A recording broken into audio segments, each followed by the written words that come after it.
अब शहबाज शरीफ, नवाज शरीफ और मरियम नवाज, अब इनको देखें कि इनकी शक्लें देखें आप कि कैसे ये लोग घबराए हुए हैं, कैसे डरे हुए हैं, कैसे इनकी नींदें उड़ी हुई हैं।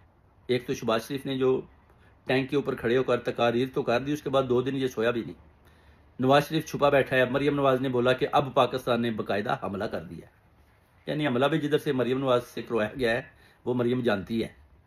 और उसके बाद सीज फायर तो ऐसे जल्दी जल्दी करवाया कि कहीं यही ना हो कि जनाब अफर ही ना जाती रहे, यानी बिस्मिल्लाह करें और अफर कबूल कर लें।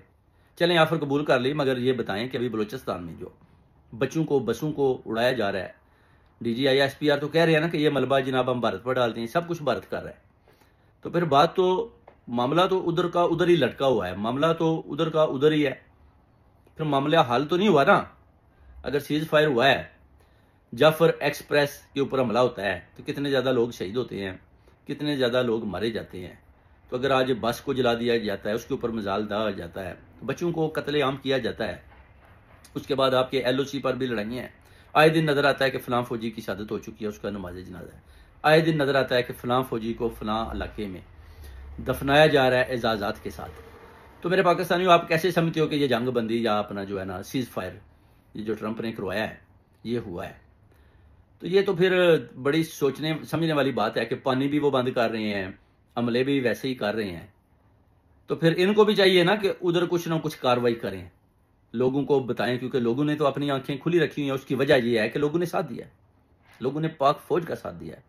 और अगर आज पाक फौज ये कह रही है कि वो हमला फिर भी करते हैं, DGI SPR ने बोला है ना जी कि अगर आपने लड़ना है तो आए, फिर हम तो जनाब खड़े हैं मैदान में आपके साथ लड़ने के लिए, क्योंकि हम भी एटमी ताकत हैं।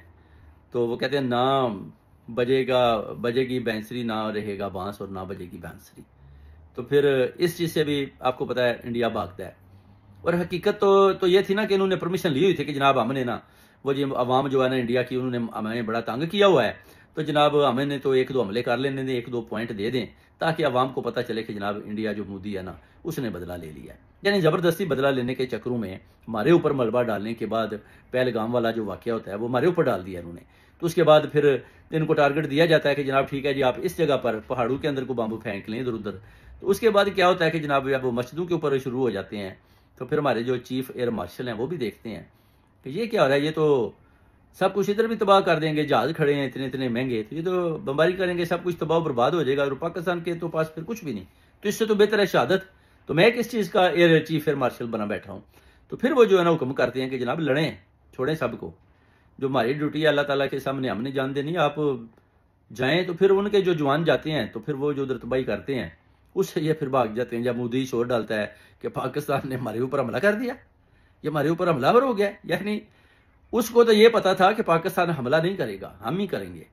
मगर जब हमला इधर से होता है तो फिर वो उसका जो शोर है वो जनाब ट्रंप तक जाता है, और ट्रंप भी आगे से देखता है कि जनाब ये तो काम ठीक है, पाकिस्तान तो बड़ी तगड़ी फौज है जी, उन्होंने तो मोदी के छक्के छुड़ा दिए हैं। तो हम सोच रहे थे कि शायद ये पाकिस्तान वाले कॉल करेंगे कि हमें मोदी से बचाएं।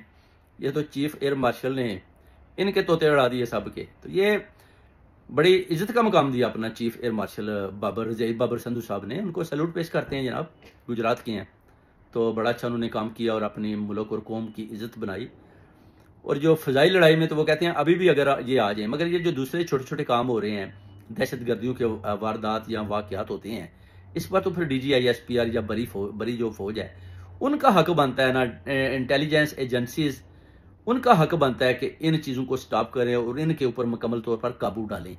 अगर आप इनके ऊपर भी काबू डालने में नाकाम होते हैं तो फिर कम से कम उधर भी कार्रवाई करें, उनको भी बिजी रखें, उनको भी पता हो कि हम इधर करते हैं तो ये इधर करते हैं, और उनको खुलम खुला पैगाम दे दें कि भाई अगर आप पाकिस्तान के अंदर इस तरह के काम करोगे, इस तरह की दहशतगर्दी करोगे, तो फिर याद रखो एक दफ़ा तुम करोगे तो दूसरी दफ़ा जवाब भी ले लोगे। तो फिर ये होगा कि उनको भी पता चल जाएगा कि करेंगे तो वो भी करेंगे, तो फिर वो खामोश हो जाएंगे। अगर आप इस तरह बैठकर देखते रहेंगे कि वो दहशतगर्दी कर रहे हैं और आप आगे से जवाब नहीं दे रहे, तो फिर आपको पता है जो हिंदू है वो आपके साथ इसी तरह खेलता रहेगा। तो आप कोशिश करें तो उसको जवाब दें, जैसे कि chief air marshal Zaheer Babar Sidhu ने दिया।